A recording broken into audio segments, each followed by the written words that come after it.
and small.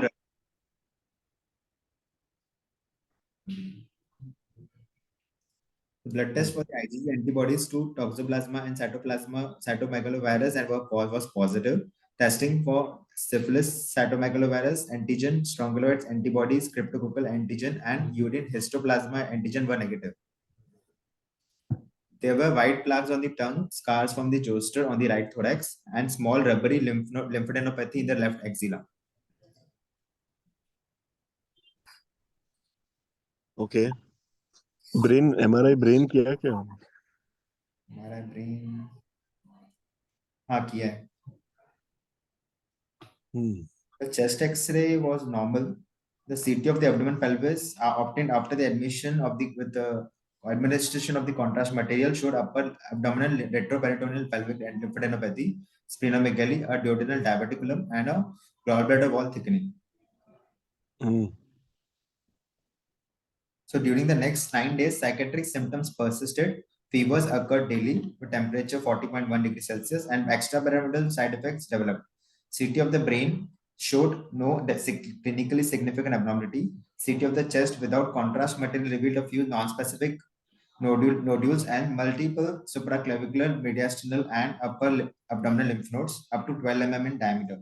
MRI of the brain obtained before and after the administration of the contrast material showed multiple punctuate foci of enhancement up to 4 mm in diameter and in the right and left cerebral hemispheres and mild surrounding in hyperintensity on the FLAIR images.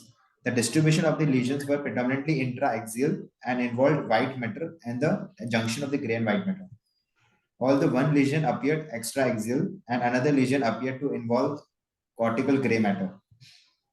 The results of the portable electroencephalography were normal, with overlying beta activity and no evidence of any epileptiform activity. 3 induced sputum specimens showed hyphae on the fungal wet preparation and were negative for acid-fast bacilli. Cultures of the sputum grew candida, albicans, and normal respiratory flora. Cultures of the sputum, urine, and blood for mycobacteria and fungi remained negative. Lumbar puncture was performed and analysis of the CSF was normal. HIV RNA level was 3010 copies per ml of CSF with no malignant cells on cytologic examination. On the 9th day, fine needle aspiration of the peripancreatic lymph node showed no malignant cells and flow cytometry revealed T lymphocytes with an inverted ratio of the CD4 T cells to CD8 T cells and no monoclonal B cells. Ophthalmologic examination showed retinal lesions, including superficial whitening and fluffy white infiltrate. Findings consistent with the retinopathy from the CMV or HIV. Transthoracic echocardiography was normal. Haloperidol was stopped and olanzapine and the lorazepam were administered as needed for the agitation. Treatment with the antiretroviral medications emtricitabine, tenofovir, atazanavir, ritonavir, and prophylactic Septran was begun. On the 12th day, a diagnostic procedure was performed.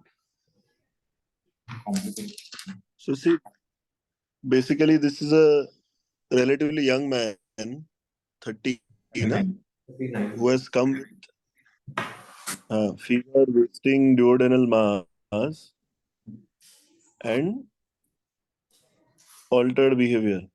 Yeah. An altered behavior, can it be explained by the CNS findings on the MRI?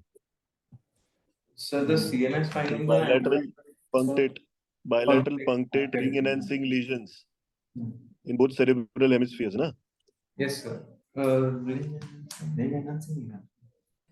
Punctate foci of enhancement, 4 mm in diameter, in the right and left hemispheres, with mild surrounding hyperintensity on flare. This could be possibly CNS lymphoma, sir. So उसको ring enhancing ही बोल सकेंगे ना? Ring enhancing. See, actually primary CNS lymphoma करके होता है entity. So that has a single large. So the multiple small punctate lesions goes against primary CNS lymphoma, but it can be brain mets from the primary lymphoma in the duodenum. Yes, it can be. Yes, sir. possibility is that there is something else in the brain, something else in the intestine. Correct? आपका voice break And हो रहा है, sir. neurocysticercosis also. NCC. अभी आ रहा है? Yes, sir. I was saying brain lesions can be TB also, toxo also, neurocysticercosis also, cryptococcus also. Focus also. Yes, sir. Barabar. So initially, as he was describing the CNS features, I was thinking whether he's having AIDS dementia or hand, HIV associated neurocognitive decline. But structural findings on the MRI are not in favor of hand. They are in favor of some Infective pathology. pathology, rather than this thing, diffuse something. Barabar. PML is also kind of ruled out. PML में ऐसा lesion नहीं दिखता है usually. Ribbons. There's some multifocal areas of demyelination आता है सिर्फ PML में, तो ऐसा नहीं है. इसमें भी white matter involved है. इसमें भी white matter. Leukoencephalopathy भी white matter involved. हाँ, but features are not like PML. Then other thing is he has some CMV retinitis also. Retinitis, yes. Fluffy. हाँ. But CMV in the blood has come negative. Yes, sir. Yes. So localized CMV रह सकता है. Brain lesions, I don't think this kind of brain lesions can be caused by CMV. CMV mainly causes the encephalitis with some lining of the ventricles and ऐसा सब. Yes, sir. ठीक है? So our diagnosis right now is HIV with low CD4 with query gastric lymphoma with brain lesions, brain ring enhancing lesions, which can be many things. So the diagnostic procedure performed might probably be a brain biopsy. बराबर. or a biopsy of the duodenal mass. उन लोग ने actually endoscopic features में mass नहीं बोला, उन्होंने सिर्फ gastric and ulceration बोला ना. Yes, sir. Yes. तो जो CT में mass दिख रहा था वो उन लोग ने सिर्फ ulcer बोल दिया बाद में. Yes, So I don't know exactly what is happening there in the GI. बराबर. So GI may be just some localized thing rather than any lymphoma. So then in the brain we have to think of independent pathology, not a met from the lymph. Yes, sir. Okay. So since it is a HIV patient with low CD4, we should not try to fit all the things into one diagnosis. We can have different reasons for different findings. Okay. So Hickham's dictum is followed rather than Occam's razor. Occam's razor इसमें नहीं follow होएगा. Hickham's dictum होएगा क्योंकि HIV with low CD4 है. बराबर. Yes, sir. ठीक है. आगे बोलो क्या बोलते हैं वो. Differential diagnosis में there is one is the delirium. Next, second is HIV associated dementia. Third is the psychosis due to general medical conditions. Fourth is the primary psychiatric disorder. And so next is the late diagnosis of HIV infection. तो biopsy किया है liver biopsy. liver biopsy किया है. Liver में क्या था? Liver में कुछ था? वो पोर्टा हेपेटिस में नोड्स थे ना? हाँ, वो नोड्स था. तो क्या बायोप्सी किया उन्होंने? लिवर पैरेन्काइमा किया कि नोड बायोप्सी की? लिवर पैरेन्काइमा में किया है. granulomas were show central amorphous necrotic debris. Okay. And numerous acid present. AFB was present. Acid fast bacilla. Okay. तो उन लोगों ने फिर AKD दे दिया, पेशेंट ठीक हो गया.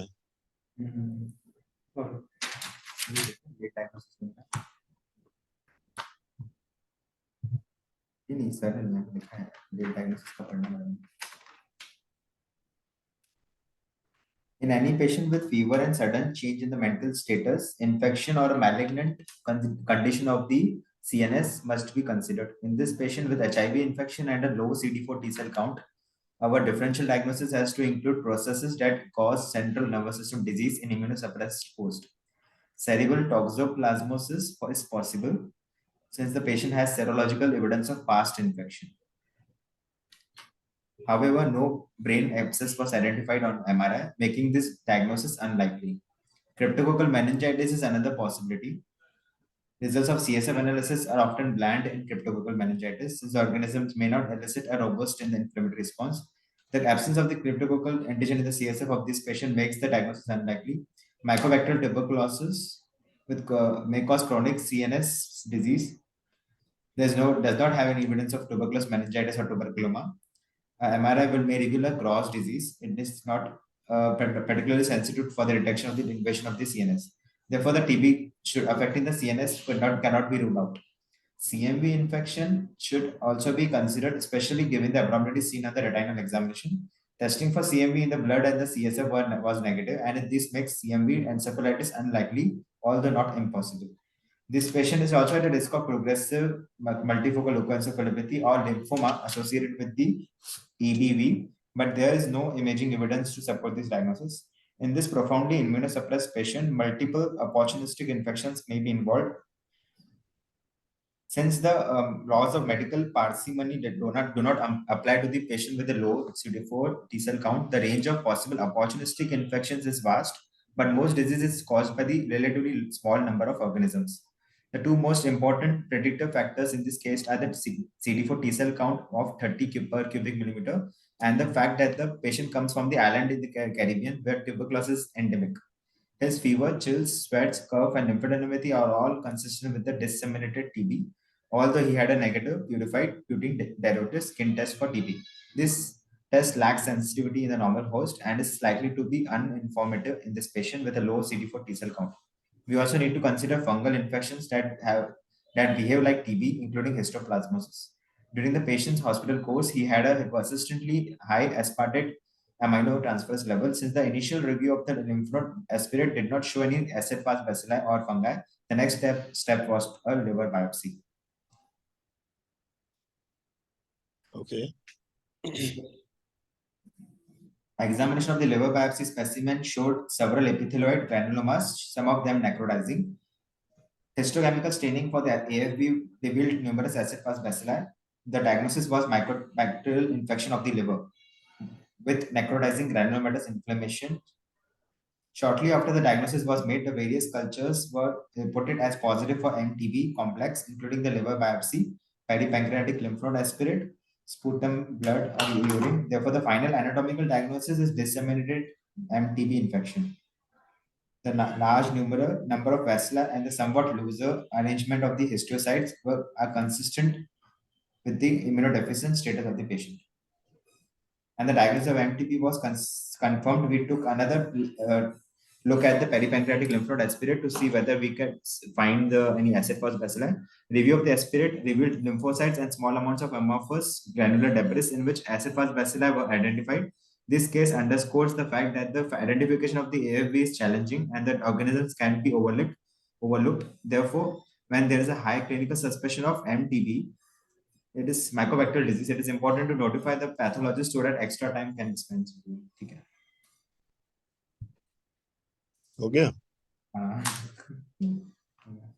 So final So basically, it was granulomatous hepatitis secondary to TB. If you would have seen the reports with raised alphos, you might have thought of it. But liver was reported as normal on the imaging. That's why my choice of biopsy was actually the porta hepatis node and the CNS lesion. Right. They're saying that the CNS lesion don't look like tuberculomas. But then they have not said what are the CNS lesions due to. Punctate lesion का कोई explanation दिया नहीं. So I would guess that TB liver में तो उधर भी TB होगा mostly. अच्छा, ये लोग लिखा है mild HIV associated neurocognitive disorder. इन्होंने mild hand punctate focal lesions नहीं दिखते hand में. Yes sir. Hand में periventricular white matter changes आते, dirty white matter changes. So my guess is that CNS में भी TB था.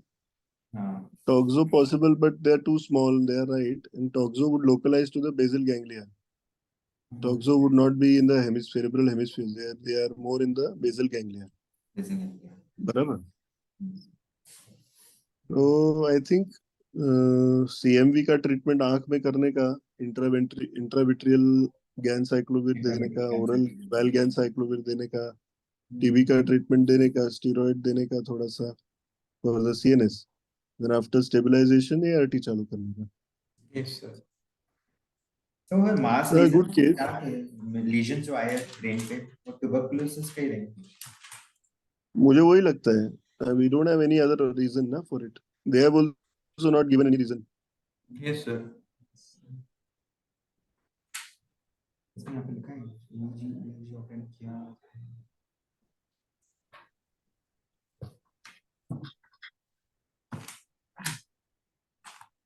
बराबर. So see this is how the diagnosis evolves as the history goes ahead. तो हमने पहले intestinal mass सुना तो we thought of lymphoma, then we saw brain lesion, we thought of brain mats.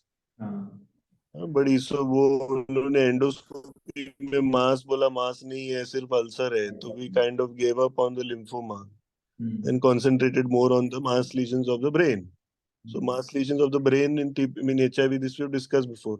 Generalized lesions है तो फिर hand है, focal mass lesions है तो फिर infection आते हैं, cryptococcus, toxoplasma, TB, NCC ये सब आएंगे. So that we already discussed, उसमें से एक आया.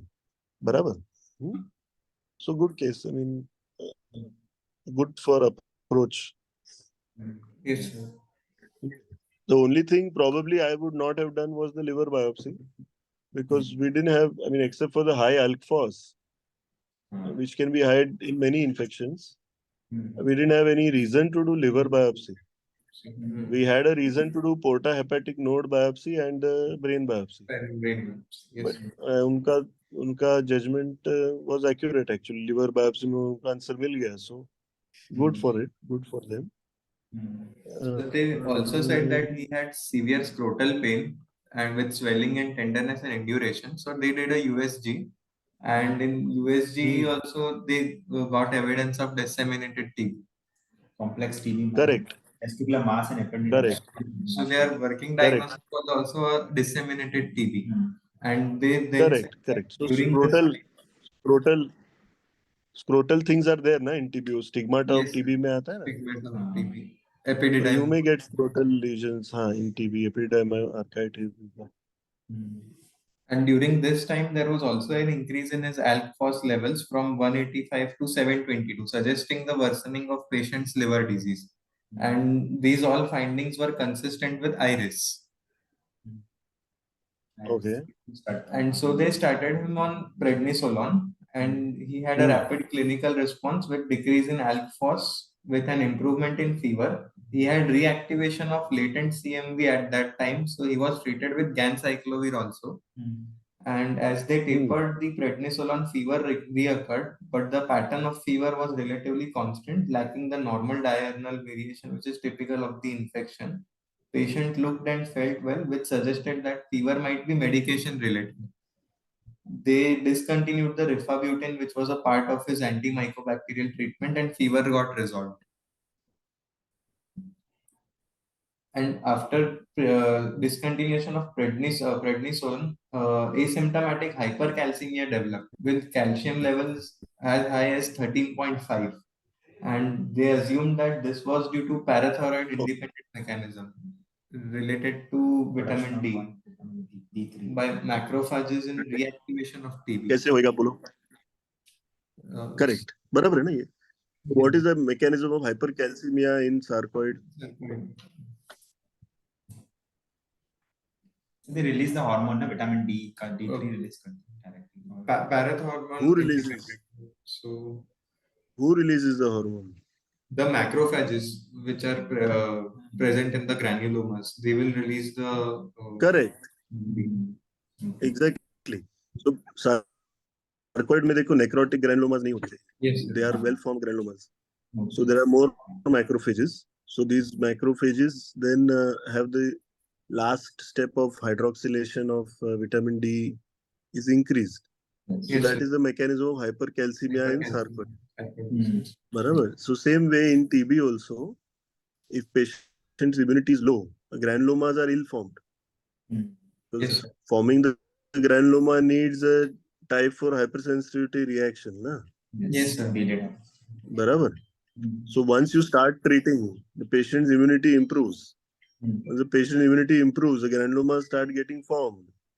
So then if the granulomas are well formed, they will make more calcium. Hypercalcemia. Barabar. So this way I had actually thought of doing a study during my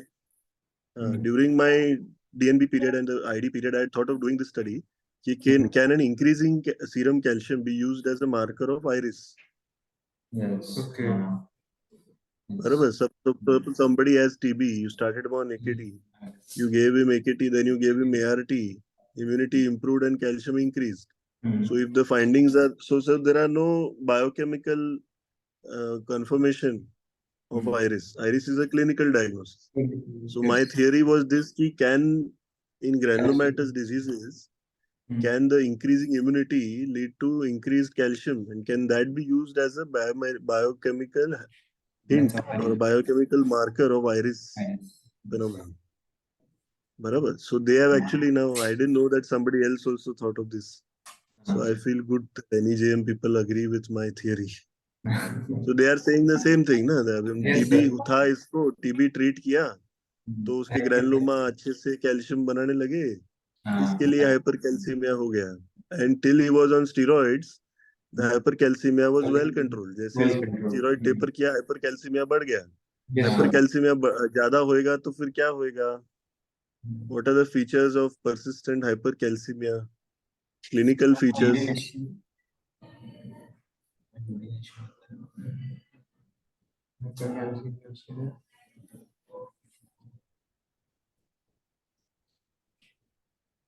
अरे वो है ना English dictum है ना. Groans. The urination frequency. So abdominal cramps can occur with crack. This हाँ, groans, moans, stones. Confusion होता है, confusion भी होता है. हाँ, तो उसका क्या है? Psychic overtones. Groans, moans, stones, and psychic overtones. Yes. These are the features of hypercalcemia. तो वो टीबी के साइकोसिस से रिकवर होएगा और हाइपरकैल्सीमिया का साइकोसिस में चला जाएगा. Yes, sir. बराबर. हाँ, now treatment of hypercalcemia क्या है? IV fluids है, IV fluids देंगे, hydration करेंगे. We can also give calcitonin, sir. Calcitonin and bisphosphonates. तो जब acute hypercalcemia है with some organ dysfunction and you want immediate response, so then you can use that calcitonin, hydration, diuretics. Okay, these are the immediate measures. And if the hypercalcemia is due to granulomatous reaction, then the steroids help because they inhibit the granuloma. That is why for the hypercalcemia seen in sarcoid and in some malignancies, steroids help. Barabar, na? If the hypercalcemia is due to parathyroid adenoma, Will not help. Yes, sir. This is a PTH independent नहीं कर पाएंगे. Yes, it is a PTH. I'm just explaining. Now I'm explaining to you hypercalcemia. Yes, sir. बराबर. So वो calcium का भी chapters बहुत अच्छा दिया है हैरिसन में, सिम्टोमेटोलॉजी में. Yes, sir. तो हाइपरकैल्सीमिया भी पढ़ लो. Yes, sir. Huh? Sir, so they restarted low dose prednisone for this patient, and the hypercalcemia be resolved with ketoconazole. They also used ketoconazole, which inhibits a step in the production of 125 dihydroxyvitamin. Correct. Barabar.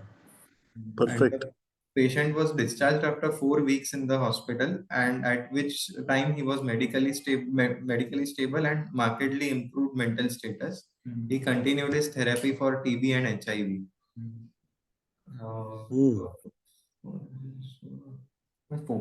Chororetinitis. CMV का chororetinitis. Okay, so they said that, sir, on examination by the retina team, the patient was noted to have bilateral retinopathy, which was considered to be due to CMV or HIV. And however, there was a focal area of chorioretinitis in the left eye that was not considered typical of a CMV retinitis and was thought to be possibly a granulomatous lesion from TB only. And approximately 14 months after the discharge, at the time of his last eye examination, the eye lesions were quiescent and there was no evidence of any active retinitis. So the retina changes were also probably due to a disseminated TB. Some of it was due to CMV. CMV. Barabar. And the CMV was possibly due to the iris, na sir? Reactivation later. CMV can happen in anybody below CD4 of 50, na? Yes, sir. CMV retinitis he had even before we gave any treatment. Yes. So the बराबर? session is ending, sir. But हाँ तो एक और चालू करो 5 minute discuss करेंगे. Yes, sir. There are some good points. हाँ? Yes, sir. हाँ. Okay. हाँ.